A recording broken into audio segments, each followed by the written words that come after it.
Hi hello friends, super Kanmani സീരിയലിൻ്റെ latest episode റിവ്യൂയിലേക്ക് എല്ലാ കൂട്ടുകാർക്കും സ്വാഗതം. അങ്ങനെ മാനസയും കൃഷും കൂടി സംസാരിക്കുന്നുണ്ട്. മാനസ പറയുന്നുണ്ട്, എനിക്ക് നിന്നെ വേണം കൃഷേ, അല്ലാതെ വലിഞ്ഞു കയറിയവർക്കൊന്നും നിന്നെ ഞാൻ വിട്ടുകൊടുക്കാൻ പോകുന്നില്ല എന്നും തറപ്പിച്ച് തന്നെ അങ്ങ് പറയാട്ടോ ചെയ്യുന്നത്. അവൾ അങ്ങനെ നിന്നെ സ്വന്തമാക്കാൻ ഞാൻ സമ്മതിച്ചിട്ട് വേണ്ടേ? ഒരിക്കലും ഞാൻ സമ്മതിക്കില്ല, നീ എൻ്റേതാണ് എന്ന രീതിയിലൊക്കെ പറയുന്നു. പക്ഷേ നിന്നെ വിട്ട് ഞാൻ എങ്ങോട്ടും പോകില്ല എന്ന് പറയുന്നു. ഇവിടെ തന്നെ ഇരിക്കും, അവൾ വരുന്നത് ഞാനൊന്ന് കാണട്ടെ എന്നാണ്. അങ്ങനെ കൃഷ് ഇനിയിപ്പോൾ എന്താ ചെയ്യാന്ന് പറഞ്ഞിട്ട് നിൽക്കുന്ന സമയം അതിനുശേഷം തന്നെ ഭാഗ്യശ്രീയെ കാണിക്കുന്ന കേട്ടോ. ഭാഗ്യശ്രീ ആണെങ്കിലോ ബലരാമനെ കണ്ടിട്ട് തിരിച്ച് വീട്ടിലേക്ക് പോകാനായിട്ട് നിൽക്കുന്നു. ആ സമയത്ത് തന്നെ ഒരു പെൺകുട്ടി അവിടേക്ക് വരുന്നുണ്ട് കേട്ടോ. അവരുടെ അച്ഛനെ ജയിലിൽ നിന്ന് പുറത്തിറക്കി, എൻ്റെ അച്ഛൻ കള്ളക്കേസിൽ കുടുങ്ങിയിരിക്കുകയായിരുന്നു, ചേച്ചിയാണ് രക്ഷിച്ചത്. അച്ഛനിപ്പോൾ തീരെ വയ്യ, കാലുകൊണ്ട് തീരെ സുഖമില്ല. ചേച്ചിയെ ഒന്ന് കാണണമെന്ന് അച്ഛന് വലിയ ആഗ്രഹം ആ കാറിലുണ്ട്, ഒന്ന് വരുമോ എന്ന് ചോദിക്കുന്നു. സത്യസന്ധമായിട്ടുള്ള വാക്കുകളാണെന്ന് വിശ്വസിച്ച് ഭാഗ്യശ്രീ ആ പെൺകുട്ടിയുടെ കൂടെ പോവാണ്. പക്ഷെ അതൊരു ട്രാപ്പായിരുന്നു. അങ്ങനെ ആ കാറിൻ്റെ ഡോറ് തുറക്കുന്ന സമയത്ത് തന്നെ ബാലഗോപാലും അതുപോലെ സുമിത്രയാണ് ഇവരെ കാണുന്ന. ഭാഗ്യശ്രീ ആക്കി ഞെട്ടുന്നുണ്ട്. ഇങ്ങോട്ട് വാടി എന്ന് പറഞ്ഞ് പിടിച്ച് വലിച്ചിട്ട് അവരവളെ കൊണ്ടുപോകാട്ടോ ചെയ്യുന്നത്. ഇനി അവൾക്ക് പുറലോകം കാണാൻ പറ്റരുത് എന്നൊരു അഭിപ്രായത്തിലാട്ടോ അവർ നിൽക്കുന്നത്. പിന്നീട് കൺമണിയാണ് കാണിക്കുന്നത്. അങ്ങനെ കൃഷ് കൺമണിയെ വിളിക്കുന്നു കേട്ടോ. അപ്പോഴത്തേനും കൺമണി താൻ എവിടെയാണെന്ന് ചോദിക്കുന്നുണ്ട്. ഞാൻ ഇവിടെ തന്നെ ഉണ്ട് സർ, ഞാനെന്നാ പൊയ്ക്കോട്ടെ എന്ന് പറയുമ്പോൾ, വേണ്ട വേണ്ട, നീ പോകേണ്ട ആവശ്യമൊന്നുമില്ല, നീ ഇങ്ങോട്ട് വാ, ഞാൻ അച്ഛൻ നിന്നെ കാണണമെന്ന് പറഞ്ഞിട്ടുണ്ട്, എന്തായാലും നീ ഒന്ന് ഇങ്ങോട്ട് വായോ എന്ന് പറയുന്നു കേട്ടോ. എന്നാൽ ശരി ഞാൻ വരാമെന്ന് പറയുമ്പോഴത്തേനും, ഓ ഞാൻ ഒന്ന് മാറാൻ കാത്തു നിൽക്കുമായിരുന്നല്ലേ അവളെ വിളിക്കാൻ വേണ്ടിയിട്ട്, ഇങ്ങോട്ട് താ ഫോണെന്ന് പറയുന്നു.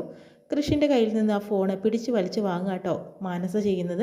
എന്താടി നിൻ്റെ വിശേഷം, നീ എന്താണ് വിചാരിച്ചിരിക്കുന്നത്? എന്നെ ഇവിടെ നിന്ന് മാറുന്ന സമയത്ത് തന്നെ ഇവൻ്റെ കൂടെ നിൽക്കാമെന്ന് വിചാരിച്ചോ? നടക്കില്ലടി, ഞാൻ ഇവിടെ തന്നെ ഉണ്ടെന്ന് പറയുന്നു. എന്ത് ഈ മാനസ ഈ പറയുന്നതെന്ന് പറഞ്ഞിട്ട് കൃഷി പിടിച്ച് വാങ്ങുന്നു കേട്ടോ. കൺമണി എത്രയും പെട്ടെന്ന് നീ ഇങ്ങോട്ട് വായോ എന്ന് പറയുന്നു കേട്ടോ. എന്ത് പണിയാണ് കൃഷിയെ കാണിക്കുന്നത്? അവളെ ഇങ്ങനെ വിളിച്ചു വരുത്താൻ ഞാൻ സമ്മതിച്ചിട്ട് വേണ്ടേ? അവളെയും കൊണ്ട് സാഗർ സാറിനെ കാണാൻ ഞാൻ സമ്മതിക്കില്ല. നിൻ്റെ അഭിപ്രായം ഇവിടെ ആവശ്യമില്ല. അച്ഛൻ അവളെ കാണണമെന്ന് പറഞ്ഞു, എനിക്ക് അവളെ കൊണ്ട് കാണിക്കണം എന്നുണ്ട്, ഞാനത് ചെയ്തിരിക്കും. നീ തടുക്കാൻ പറ്റുകയാണെങ്കിൽ അങ്ങ് തടുക്കടി എന്ന് പറയുന്നു കേട്ടോ. ആ സമയത്ത് തന്നെയാണ് കൺമണി അങ്ങോട്ട് വരുന്നത് കേട്ടോ. സർ എന്ന് വിളിച്ചിട്ട് വരുന്നു. ആ കൺമണി നീ വന്നു വാ എന്ന് പറയുന്നു. ഇവിടെ ഞാൻ അങ്ങോട്ട് കയറ്റില്ല എന്ന് പറഞ്ഞിട്ട് മാനസ അവളെ പിടിച്ച് വലിക്കുകയാട്ടോ ചെയ്യുന്നത്. എൻ്റെ പൊന്നു മാനസയെ മാറി നിന്നു, അതാ നിനക്ക് നല്ലത്. ഞങ്ങൾ അച്ഛനെ കാണാൻ കയറിയിരിക്കും, നീ തടയാൻ വരണ്ട എന്ന് പറയുന്നു. ഞാൻ ജീവനോടത്തോടുള്ള കാലം ഇതിന് സമ്മതിക്കില്ല, കൃഷി മാറെന്ന് പറയുന്നു. കൃഷി ഇങ്ങോട്ട് വായോ എന്ന് പറഞ്ഞ് കൃഷിനെ പിടിച്ച് മാറ്റുന്നു കേട്ടോ. ആ സമയത്ത് തന്നെ കൃഷി മാനസയെ പിടിച്ചൊന്ന് തള്ളുന്നുണ്ട്. മാറിപ്പോടി എന്ന് പറയുന്നു കേട്ടോ. എന്നിട്ട് കൺമണിയും കൊണ്ട് അകത്തേക്ക് കയറിപ്പോകുന്നു കേട്ടോ. കൺമണിയെ കാണുമ്പോഴത്തേനും മാനസയ്ക്ക് ആകെ ദേഷ്യം വരുന്നുണ്ട്. പിന്നീട് സാഗറിനെ കാണിക്കുന്നു കേട്ടോ. സാഗർ ഹോസ്പിറ്റലിൽ കിടക്കുന്നുണ്ട്. അതിനുശേഷം തന്നെ കൺമണി ഒരുപാട് കൺഗ്രാജുലേഷൻ ഉണ്ട് നിനക്ക്, പിന്നെ ഒരു സ്പെഷ്യൽ താങ്ക്സും. അരികയ്ക്ക് നീ കാരണം വലിയൊരു പ്രോജക്റ്റാണ് വന്നു തരുന്നത്, നീ കാരണമാണ് അരികയുടെ വളർച്ച, എല്ലാ കാര്യങ്ങളും. ഒരുപാട് സന്തോഷമുണ്ട്, നീ ഇല്ലായിരുന്നെങ്കിൽ ഇതൊന്നും സാധിക്കില്ലായിരുന്നു എന്ന് പറയുന്നു. അപ്പോൾ ഇതിന് കൃഷ്ണന് സന്തോഷമാവുന്നുണ്ട് കേട്ടോ. അങ്ങനെ ഷെയ്ക്കാൻ്റെ ഒക്കെ കൊടുക്കുന്നുണ്ട് കേട്ടോ. നീ ഒരു മിടുക്കി കുട്ടിയാണ്, നല്ല കുട്ടിയാണ്, അതുകൊണ്ട് അങ്ങനെ സമ്മതിച്ചു. പിന്നെ ബലരാമനെ ഇവിടെ നിന്ന് മാറ്റാൻ കാരണം നീയാണെന്ന് അറിഞ്ഞു, ഇവിടുത്തെ ACP നിൻ്റെ ഫ്രണ്ടാണെന്ന് പറഞ്ഞു കേട്ടു. ആണോ ചോദിക്കുന്നുണ്ട്. ACP എൻ്റെ കൂടെ പഠിച്ചതാണെന്ന് പറയുന്നു കേട്ടോ, എൻ്റെ സീനിയറായിരുന്നു എന്ന് പറയുന്നു. ഓ അതായിരുന്നോ, ഒരുപാട് ഉപകാരമുണ്ട് കേട്ടോ, നീ എൻ്റെ ജീവന് ഇത്രമാത്രം വില കൽപ്പിക്കുന്നുണ്ടല്ലോ കൺമണി, അതുകൊണ്ട് ഒരുപാട് നന്ദിയുണ്ടെന്നും സാഗർ കൺമണിയോടായിട്ട് പറയുന്നു കേട്ടോ. അതിനുശേഷം തന്നെ വീണ്ടും സാഗറും ഒക്കെ സംസാരിക്കുന്നുണ്ട് കേട്ടോ. നിങ്ങൾ പീരിമേട്ടിലേക്ക് പോയതോടുകൂടി തന്നെ ആ ഡിസൈൻ അടിപൊളി ഡിസൈനായിരുന്നു, പിന്നെ അവിടെ ഫാക്ടറി തുറന്നു, അങ്ങനെ എല്ലാ കാര്യങ്ങളും നടന്നു, നിങ്ങൾ വിജയിച്ച് വന്നവരാണെന്ന് പറയുന്നു. നിങ്ങൾക്ക് നല്ലൊരു സ്വീകരണം തരണമെന്ന് തന്നെയായിരുന്നു എൻ്റെ ആഗ്രഹം, പക്ഷേ അതിൻ്റെ മുന്നേ ഞാൻ കിടപ്പായി പോയില്ലേ, ഇനി എന്ത് ചെയ്യാൻ സാധിക്കും, ദൈവം ഓരോന്ന് വിധിച്ചിട്ടുണ്ടാവും, അതുപോലെ തന്നെയല്ലേ നടക്കുകയുള്ളൂ എന്ന് പറയുന്നു. എന്തായാലും നല്ലത് മാത്രം വരട്ടെ എന്ന് പറയുന്നു. എന്ന് ഞങ്ങൾ പോട്ടെ എന്ന് പറയുന്നു. അധികം സംസാരിക്കേണ്ട അച്ഛാന്ന് കൃഷി പറയുന്നു കേട്ടോ. അങ്ങനെ കൺമണിയെ കൂട്ടിക്കൊണ്ട് പുറത്തേക്ക് പോകാൻ നിൽക്കുന്ന സാഗർ പറയുന്നുണ്ട്. കൺമണി അവിടെ നിൽക്കുമെന്ന് പറയുന്നു കേട്ടോ. എന്താ സർ എന്തെങ്കിലും പറയാനുണ്ടോ എന്ന് ചോദിക്കുമ്പോഴത്തേനും, എനിക്ക് കുറച്ച് കാര്യങ്ങൾ കൺമണിയോടായിട്ട് സംസാരിക്കാനുണ്ടെന്ന് പറയുന്നു.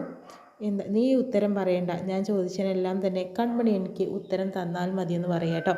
അങ്ങനെ തന്നെ പറയുന്നുണ്ട്. മാനസയും അതുപോലെ കൃഷിയുമായിട്ടുള്ള വിവാഹം ഉറപ്പിച്ചിരിക്കുകയാണ്. മാത്രമല്ല കൃഷിനോട് കൺമണിക്ക് MD അല്ലാത്തതിൽ കൂടുതൽ തന്നെ ഒരു സ്നേഹം ഉണ്ടോ എന്ന് ചോദിക്കുന്നു കേട്ടോ. കൺമണി മിണ്ടുന്നില്ല. ഈ മൗനം എനിക്ക് എന്താണെന്ന് മനസ്സിലായി. പിന്നെ വേറെ ഒരു കാര്യം കൂടി പറയട്ടെ, ഞങ്ങൾ ജയമോഹൻ എൻ്റെ ഒരു ഫ്രണ്ടാണ്, മാത്രമല്ല കമ്പനിയിലൊരു ഷെയർ ചെയ്തിട്ടുള്ള ഒരാളും കൂടിയാണ്. അതോടുകൂടി തന്നെ എല്ലാ കാര്യത്തിനും അയാൾ ഒപ്പം നിൽക്കുന്നത്. മാനസയും കൃഷിയുമായിട്ട് എൻഗേജ്മെൻറ്റ് വളരെ നേരത്തെ ഞങ്ങൾ തീരുമാനിച്ചതുമാണ്. പിന്നെ കൃപയുടെ അടുത്തേക്ക് ജയൻമോഹൻ നിൽക്കുന്നുണ്ട്. ഇപ്പോൾ അവളുടെ കാര്യങ്ങളൊക്കെ ഏകദേശം ഓക്കെ ആയി വരുന്നു. അങ്ങനെ എല്ലാ കാര്യത്തിനും അദ്ദേഹം കൂടെ നിൽക്കുന്നത് ഒറ്റ കാരണം കൊണ്ടാണ്. മാനസ അവൾ ഉദ്ദേശിച്ച് തന്നെയാണ്. അവളും ഇവനും തമ്മിൽ വിവാഹത്തിന് ഞങ്ങളെല്ലാം താല്പര്യപ്പെട്ട് നിൽക്കുകയാണ് കേട്ടോ. ഞാൻ ഒന്നിനും നിർബന്ധിക്കുകയല്ല കൺമണി. പിന്നെ ഒരു കമ്പനിയിൽ ഒരു പറച്ചിലുണ്ടായിരുന്നു, മാനസിക അവകാശപ്പെട്ടത് കൺമണിക്ക് അവകാശപ്പെട്ടത് മാനസ തട്ടിയെടുത്തു എന്നുള്ള പേര്. ഇപ്പോൾ ഒരു കണക്കിന് പറഞ്ഞിട്ടുണ്ടെങ്കിൽ മാനസിക അവകാശപ്പെട്ടത് കൺമണി തട്ടിയെടുക്കുകയല്ലേ ചെയ്തതെന്ന് പറയുന്നു കേട്ടോ. അപ്പോഴത്തേനും കൺമണിക്ക് ആകെ വിഷമായി. ഒരു പക്ഷേ കൺമണിക്ക് അത് മനസ്സിലാകുന്നുണ്ട്. കൃഷ്ണനെ വിട്ടുകൊടുക്കണമെന്ന് തന്നെയാണ് പറഞ്ഞു വരുന്നത്. പിന്നെ ഞാൻ നിർബന്ധിക്കില്ല. നിങ്ങൾ പ്രായപൂർത്തിയായവരാണ്, നിയമവും നിങ്ങളുടെ കൂടെ തന്നെയാണ്. പക്ഷേ മനസാക്ഷിയൊന്നും ഉണ്ടല്ലോ, സ്നേഹമുണ്ടല്ലോ, മനുഷ്യത്വം എല്ലാം തന്നെ ഉണ്ടെങ്കിൽ തന്നെ കാര്യങ്ങൾ നമ്മൾ വിചാരിച്ച പോലെ തന്നെയാണ് നടത്താൻ പാടുകയുള്ളൂ. പിന്നെ സ്വന്തം ഇഷ്ടത്തിന് ചെയ്താൽ അങ്ങനെയും ചെയ്യാമെന്നൊക്കെ പറയുന്നു. ഞാൻ പറയാനുള്ള പറഞ്ഞു എന്ന് തന്നെ ഉള്ളൂ. ഇനി കൺമണിക്ക് തീരുമാനിക്കാം എന്താണ് ചെയ്യേണ്ടതെന്ന്. അങ്ങനെ കൺമണി വിഷമത്തോടുകൂടി കാര്യങ്ങൾ മനസ്സിലാക്കി അവിടെ നിന്ന് ഇറങ്ങുന്നു. മാനസയാണെങ്കിലോ ഹേമയെ വിളിച്ച് പറയുന്നു, എന്താ മോളെ കാര്യങ്ങളൊക്കെ ചോദിക്കുമ്പോൾ അവിടെ ഇവിടെ കൺമണി വിളിച്ച് വരുത്തിയിട്ടുണ്ട്, അവളെ കൃഷി കൊണ്ടുപോകുന്നത് എന്ന് പറയുന്നു ഹോസ്പിറ്റലിലേക്ക്. നീ അവളെ പിടിച്ച് അടിക്കണ്ടേടി, അങ്ങോട്ട് കയറ്റി വിടേണ്ട കാര്യമുണ്ടോ? എന്നെ തല്ലാൻ പോലും അവൾ സമ്മതിച്ചില്ല, അവൻ പിടിച്ച് എന്നെ തള്ളിയിട്ടു. എന്നാ ചെയ്യുന്നത്? നിന്നോട് ഞാൻ ആദ്യമേ പറഞ്ഞതല്ലേ മോളെ, നമുക്ക് ഈ ബന്ധം വേണ്ട, നമുക്ക് തിരിച്ചു പോവാടി എന്ന് പറയുന്നുണ്ട്. അമ്മ വേണമെങ്കിൽ പോയിക്കോ, പക്ഷെ ഞാൻ പോരില്ല. എനിക്ക് കൃഷ്ണനെ കിട്ടിയേ തീരുള്ളൂ. എൻ്റെ ഭർത്താവാക്കാൻ വേണ്ടി, എൻ്റെ അടിമയാക്കാൻ വേണ്ടിയിട്ട് തന്നെയാണ് അവനെ എന്ന് എനിക്ക് ആവശ്യമുള്ളൂ, അല്ലാതെ ഒന്നുമല്ല. ഞാൻ എന്താ ചെയ്തോളാം. എനിക്ക് ദേഷ്യവും കൂടി വാശിയും കൂടി ഇരിക്കുകയാണ്, അവൾക്ക് ഞാൻ വിട്ടുകൊടുക്കില്ല എന്ന് പറയുന്നു. പിന്നെ അമ്മ ഒരു കാര്യം ചെയ്തു, ആൻറ്റിയമ്മയും അതുപോലെ ആൻറ്റിയൊക്കെ വിളിച്ച് കാര്യങ്ങൾ സംസാരിക്കുക, അവിടെ ഒരു കുളമാക്കി തീർക്കുക, ഞാൻ ഇവിടെയും ചെയ്യാമെന്ന് പറയുന്നു. അങ്ങനെ ചേച്ചിയമ്മയെ സുജു എന്ന് വിളിക്കുന്നുണ്ട്. ഞങ്ങൾ ഇപ്പോൾ തന്നെ തിരിച്ചു പോവുകയാണ്, ഞങ്ങൾക്ക് ഇവിടെ നിൽക്കാൻ സാധിക്കില്ല എന്ന് പറയുന്നുണ്ട്. എന്താ ഹേമ, എന്തെങ്കിലും പ്രശ്നമുണ്ടോ? ആ കൺമണിയും കൃഷിയും കൂടി വിളിച്ച് വരുത്തിയിട്ട് എൻ്റെ മോളെ അപമാനിച്ചു, ഹോസ്പിറ്റലിലേക്ക് സാഗറിനെ കാണാൻ ICUയിലേക്ക് കയറിയിട്ടുണ്ടെന്ന് പറയാം കേട്ടോ. ഞാൻ പറഞ്ഞതല്ലേ. അപ്പോൾ ആൻറ്റിയമ്മ പറയുന്നുണ്ട്, ഞാൻ പറഞ്ഞതല്ലേ അവിടെ നമുക്ക് എല്ലാവർക്കും കൂടി പോരണ്ട, അത് സുജുവിനായിരുന്നു വാശി. ഇപ്പോൾ എന്തായെന്നറിയോ, എൻ്റെ മോളുടെ കാര്യം എന്തായി, എൻ്റെ മോൾ എന്തിനെങ്ങനെ സഹായിക്കേണ്ട ആവശ്യം, ഞങ്ങൾ പോവുകയാണെന്ന് പറയുന്നു. സുജു പറയുന്നുണ്ട്, ഇങ്ങനെയൊന്നും വിചാരിച്ചിട്ടല്ലല്ലോ, സാഗർ ഞങ്ങളോട് പോകാൻ പറഞ്ഞു, അപ്പോൾ ഞാനിങ്ങോട്ട് പോകുന്നു, അതിനെന്താ കുഴപ്പമുണ്ടായിരുന്നു. പിന്നെ മാനസയുടെ കാര്യമാണെങ്കിൽ എൻ്റെ മരുമകൾ മാനസ തന്നെയാണ്. ആ കൺമണി ഞാൻ ഈ വീടിൻ്റെ പുറത്ത് കയറ്റില്ല. ഈ വീടിൻ്റെ ഗൃഹനാഥ ഞാനാണ്, സാഗറിൻ്റെ ഭാര്യ ഞാനാണ്, കൃഷിൻ്റെ അമ്മയും ഞാനാണ്. അതോടുകൂടി തന്നെ ഞാൻ തീരുമാനിക്കും എന്താ വേണ്ടതെന്നുള്ളത്. നിങ്ങളാരും ഒന്നും പറയണ്ട, മാനസ തന്നെയായിരിക്കും എൻ്റെ മരുമകളായിട്ട് വരുന്നതെന്ന് തറപ്പിച്ച് പറയുന്നു സുജു. ഇത് കേൾക്കുന്ന ഹേമയ്ക്കും ആൻറ്റിയമ്മയ്ക്കും സന്തോഷമാവുന്നുണ്ട് കേട്ടോ. ഭാഗ്യശ്രീ ആണെങ്കിലോ രണ്ടുപേരും കൂടി കെട്ടിയിട്ടിരിക്കുകയാണ്. പാവം നന്നായിട്ട് അടിച്ച് മുറിവേൽപ്പിച്ചിട്ടുണ്ട് കേട്ടോ. സ്വന്തം അച്ഛനും അമ്മ ഇങ്ങനെ ക്രൂരത ചെയ്യാൻ പാടില്ല. നിനക്ക് എന്താണെന്നൊരു ശിക്ഷ വിധിച്ച്, ഞാൻ നിന്നെ പ്രസവിച്ചതാണ്, നമ്മൾ പുക്കിൾക്കൊടി ബന്ധമാണുള്ളത്, എന്നിട്ട് നിന്നെ ഇങ്ങനെ തല്ലി ചതയ്ക്കും ഞാൻ. ഞങ്ങളുടെ കൂടെ നിൽക്കാൻ വേണ്ടിയിട്ടാണ് ബലരാമനെ ഞങ്ങൾ വളർത്തി വലുതാക്കിയത്, ആ സാഗറിനെ കൊല്ലാനും ഒക്കെ വേണ്ടിയിട്ടാണ് നിന്നെ വളർത്തിയത്. എന്തിനാണെന്നറിയോ, ഞാൻ ഒരു വക്കീലായിട്ട് നിന്നെ വളർത്തിയെടുത്തത് അതിന് വേണ്ടിയിട്ടാണ്. നീ എന്താ വിചാരിച്ചത്, നിൻ്റെ സ്വന്തം ഇഷ്ടത്തിന് എല്ലാം ചെയ്യാൻ പറ്റുന്നു നടക്കില്ലടി എന്ന് പറയുന്നുണ്ട്. നിങ്ങളൊന്നും വിചാരിച്ചിട്ട് കാര്യമില്ല, എൻ്റെ ഏട്ടനൊരു പാവമാണ്, സത്യം ജയിക്കും, നിൻ്റെ നാവ് ഞാൻ പിഴുതെടുക്കുമെന്ന് പറഞ്ഞു. എൻ്റെ നാവല്ലേ നിങ്ങൾ പിഴുതെടുത്തു, സത്യം എന്ന വാക്ക് എന്നും ജീവിതത്തിൽ ഉണ്ടാവുമെന്ന് പറയുന്നു, അത് തെളിയിക്കും, നിങ്ങൾ ശരിയാക്കുമെന്ന് പറയുന്നു കേട്ടോ.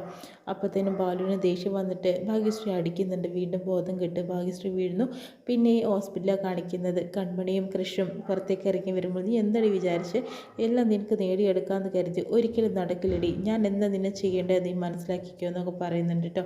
അപ്പോഴത്തേനും എന്താ നീ പറഞ്ഞത്, കൺമണിയെ കുറിച്ച് എന്തൊക്കെയാണ് നീ പറയുന്നത്, പിന്നെ എന്താ ഞാൻ ചെയ്യേണ്ടത്, നീ എന്താ വിചാരിച്ചത്, എൻ്റെ അച്ഛൻ നിങ്ങളുടെ കമ്പനിക്ക് വേണ്ടി പണം തന്നു, നിൻ്റെ അനിയത്തിയെ അവളെ ഇപ്പോൾ ഭേദമാക്കി, എന്താ നിൻ്റെ ലാഭത്തിന് വേണ്ടിയിട്ട് തന്നെയാണോ ഞങ്ങളെ കരുവാക്കുന്നത്, നടക്കില്ലടാ എന്ന് പറയുന്നു.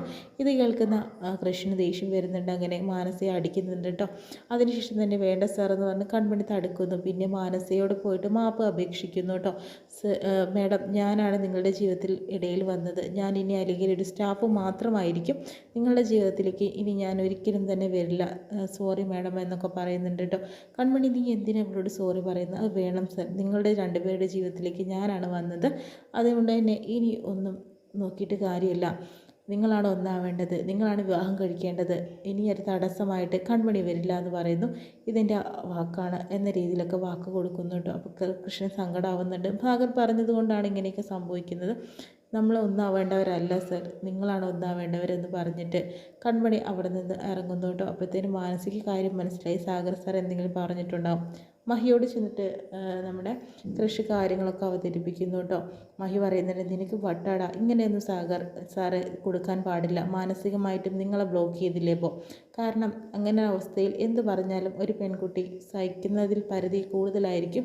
അവൾ സങ്കടത്തോടെ ഇറങ്ങുക ചെയ്യുക. എൻ്റെ നിർബന്ധമല്ല, നിങ്ങൾക്ക് വേണമെങ്കിൽ ചെയ്താൽ മതി എന്ന രീതിയിൽ പറഞ്ഞാലൊക്കെ ആരാടാ ഇതിനൊക്കെ നിൽക്കുന്നത്. അവൾ വിഷമത്തോടു കൂടി ഇറങ്ങിയത് തന്നെയാണ്.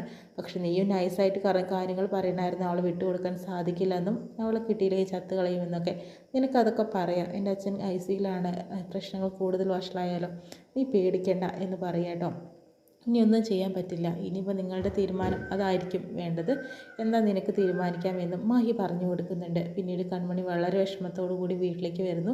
അച്ഛനും ഗോകുലും അവളെ കാത്തു നിൽക്കുന്നത് രാത്രി. എന്താ മോളെ നിൻ്റെ മുഖം വല്ലാണ്ടായിരിക്കുന്നത്? ഒന്നുമില്ല അച്ഛാ, പ്രശ്നമൊന്നുമില്ല, എനിക്ക് നല്ല തലവേദന, ഞാൻ അകത്ത് പോയി വിശ്രമിക്കട്ടെ എന്ന് പറയുന്നു. അങ്ങനെ കൺമണി അകത്തേക്ക് പോകുന്നു കേട്ടോ. അകത്തേക്ക് പോകുമ്പോഴത്തേക്ക് കൺമണി മുഖം കണ്ടപ്പോൾ അച്ഛനും ഗോകുലും കാര്യങ്ങൾ കുറച്ചൊക്കെ മനസ്സിലായി, എന്തോ ഒരു പ്രശ്നം അവിടെ നടന്നിട്ടുണ്ടെന്നുള്ളത്. അതിനുശേഷം തന്നെ അടുക്കളയിലേക്ക് പോകുമ്പോഴത്തേനും ധനലക്ഷ്മി അങ്ങോട്ടേക്ക് വരുന്നുണ്ട് കേട്ടോ. അതിനുശേഷം, ഓ നീ അങ്ങോട്ട് പോയോ, നിനക്ക് ഈ രാത്രിയും പകലും എന്നുള്ള ഒരവസ്ഥയൊന്നുമില്ലേ? എപ്പം നോക്കിയാലും തേരാപ്പാര നടക്കുന്ന പണിയാണല്ലോ, നല്ല കോലമായിരിക്കുമല്ലോ. എൻ്റെ ഇടത്തിൽ ഞാനൊന്ന് വിശ്രമിക്കട്ടെ, എന്നിട്ട് സംസാരിക്കാം, എനിക്ക് തീരെ വയ്യ എന്ന് പറയുന്നു. നിൻ്റെ വയ്യായ്കൊക്കെ എനിക്ക് മനസ്സിലാവുന്നുണ്ടെന്ന് പറയുന്നു. പക്ഷേ കൺമണിക്ക് ഇനിയും കൃഷ്ണനെ വിട്ടുകൊടുക്കാൻ സാധിക്കില്ല എന്ന് മനസ്സ് പറയുന്നുണ്ട്. എന്തായാലും കൺമണിയും കൃഷും എന്തായാലും ഒന്നാവുന്നുള്ളത് ഉറപ്പാണ്. മാനസയുടെ ഈ കള്ളത്തരവും ചതിയും എല്ലാവരും തിരിച്ചറിയുന്ന നിമിഷം കൺമണിയെ സ്വന്തം മരുമകളാക്കിയിട്ട് തന്നെ സാഗറും സുജുവും സ്വീകരിക്കുന്നുള്ളതാണ് സത്യം. ഇത്രയും കാണിച്ചുകൊണ്ടാണ് എപ്പിസോഡ് വിശേഷം കഴിയുന്നത്. പ്രമുഖമായിട്ട്